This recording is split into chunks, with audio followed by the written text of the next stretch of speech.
Assalamualaikum warahmatullahi wabarakatuh. Berjumpa lagi dengan saya Ivan Aswan Setiadi. Pada kesempatan kali ini saya akan membahas tentang EEPROM.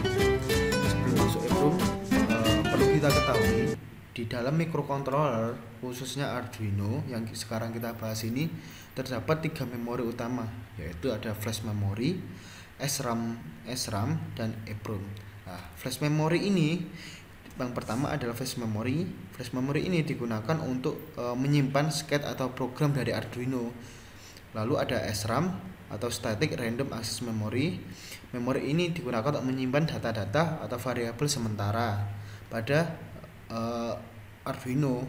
Terus ini adalah EEPROM atau Electrically Erasable Programmable Read Only Memory. Jadi memori ini digunakan untuk menyimpan data variabel dalam jangka waktu yang lama. Nah, untuk flash memory dan EEPROM ini bersifat volatile, maksud saya bersifat non volatile, atau apabila microcontroller tidak mendapatkan catur daya, dia akan tetap menyimpan data tersebut pada memorinya. Jadi walaupun Arduino-nya mati, dia akan tetap menyimpan program maupun data pada memori EEPROM.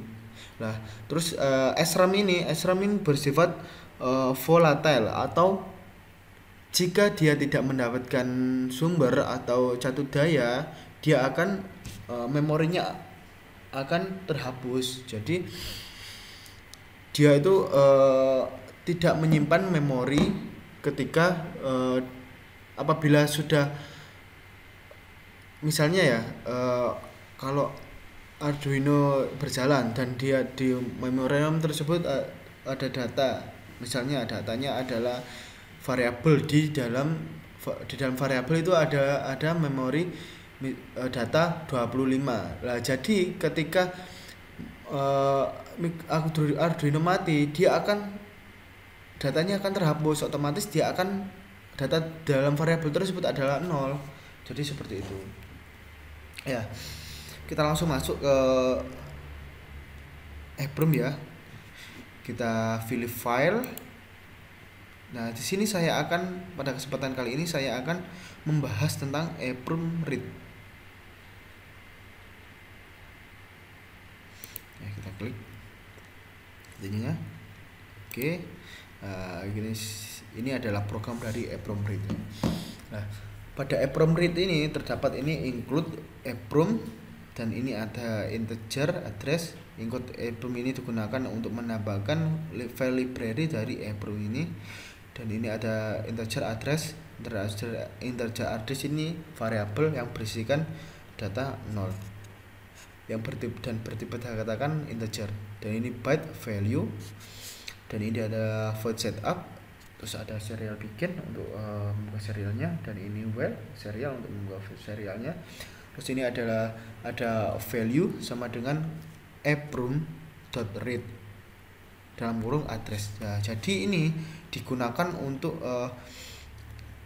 pada tipe maksud saya variable value ini berisikan perintah EEPROM read.address. Jadi ini akan membaca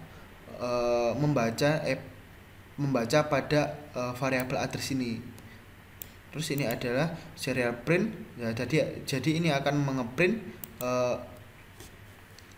mengeprint nilai atau data di dalam variabel address ini.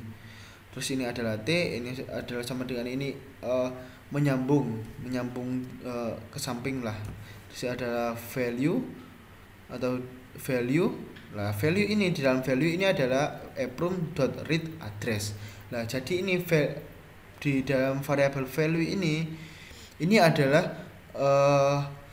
isian data, maksimal data pada EEPROM. Jadi di dalam EEPROM ini saya sering analogikan EEPROM ini sebagai almari atau kontainer rak.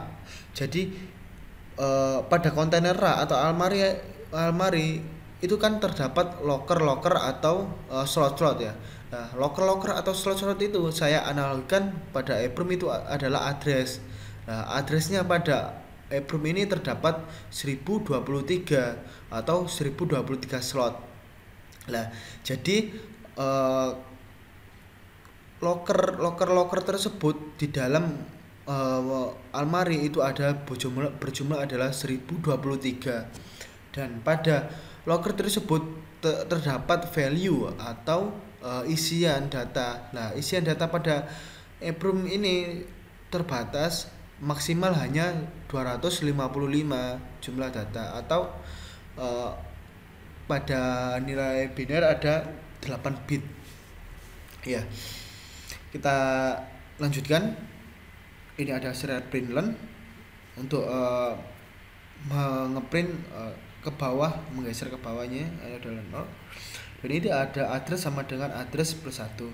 Ya, jadi ini digunakan untuk increment atau menambah-nambah ngonter, nambah-nambah terus nilai di dalam address. Nah, jadi dan ini ada if address sama dengan eeprom.length. Nah, jadi ini digunakan untuk apabila nilai address ini sama dengan eeprom length. Eeprom length ini adalah jumlahnya 1023 tadi.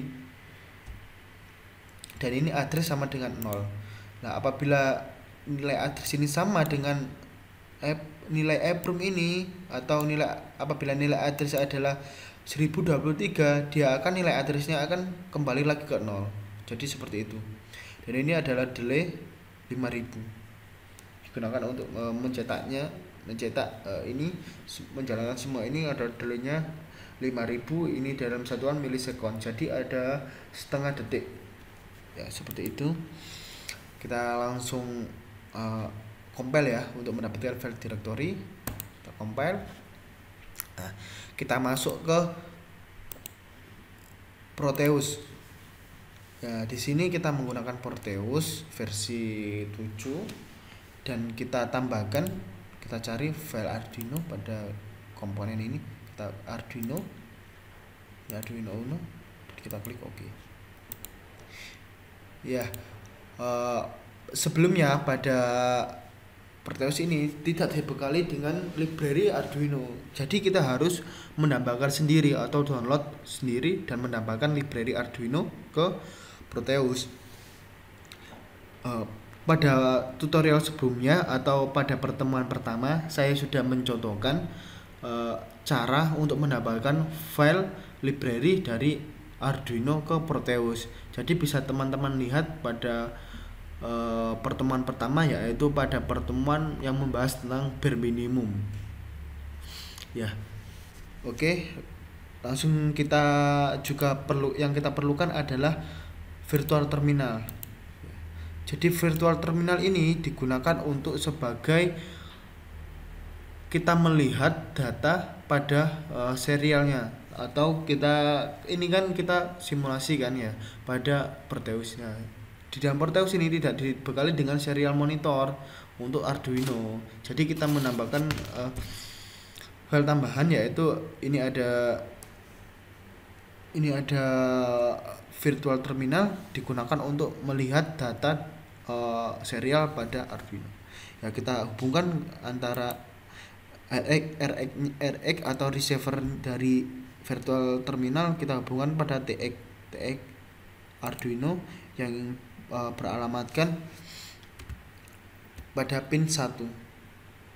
Ya, ini TX.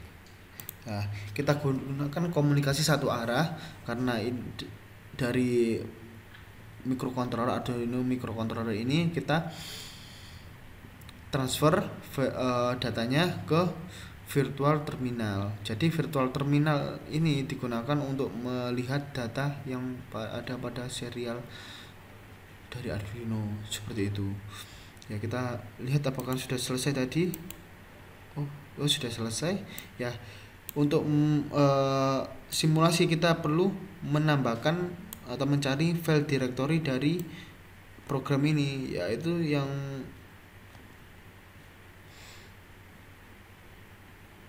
ini berarti berdasarkan maksud saya berformatkan .hex ini. Kita copy directory filenya ke ini, kita klik 2 kali untuk masukkan file directory tadi. kita paste, kita klik OK, lalu kita play. Sambil kita play, kita buktikan ya programnya tadi. Ya ini ya seperti ini teman-teman. Jadi ini akan jadi ini address ini dia akan muncul pada ini nilai ini adalah nilai dari variabel address ya. Jadi dia akan mengonter mulai dari 0, 1, 2, 3, dia akan mengonter terus sampai 1023. Jadi apabila 1023 dia akan kembali lagi ke 0 karena ada perintah ini, if address sama dengan EEPROM length, ini address sama dengan 0 ya. Nah pada sebelahnya ini adalah value pada Arduino, maksud saya pada EEPROM, slot EEPROM-nya tadi pada masing-masing register atau addressnya tadi. Nah ini digunakan untuk value di sini digunakan untuk mencetak maksimal dari nilai data ini. Nah ini adalah 8 bit atau 225 ya, seperti itu teman-teman. Jadi dia akan ngeprint terus sampai ke bawah, dia akan ngeprint secara looping terus ya, seperti itu teman-teman. Jadi kesimpulannya yaitu EEPROM ini digunakan untuk menyimpan sebuah data pada memori EEPROM, dan apabila microcontroller tidak mendapatkan catu daya, dia file data tersebut akan masih tersimpan pada register EEPROM atau alamat dari EEPROM itu tersebut. Nah, di dalam register tersebut atau dalam alamat EEPROM dia memiliki jumlah data atau maksimal value-nya yaitu ada 8 bit atau 255. Nah, supaya gampang saya sering menganalogikan EEPROM ini seperti lemari. Nah, value-nya adalah bajunya. Jadi jadi saya untuk menghafalnya itu lebih mudah seperti itu. Nah, jumlah berarti kalau kita analogikan pada rak ya, raknya EEPROM itu adalah rak. Nah, raknya itu ada 1023 slot. Di dalam tiap slot dia itu memiliki kapasitas atau jumlah maksimum yaitu ada 8 bit. Nah, 8 bit itu ada 255. Jadi dia itu data akan saya analogikan sebagai pakaian ya. Nah, pada masing-masing slot itu atau alamat hanya memiliki kapasitas yaitu 255 pakaian saja. Ya, baik teman-teman, saya kira cukup. Terima kasih atas menonton video ini. Semoga kita bisa bertemu pada pertemuan selanjutnya. Terima kasih. Wassalamualaikum warahmatullahi wabarakatuh.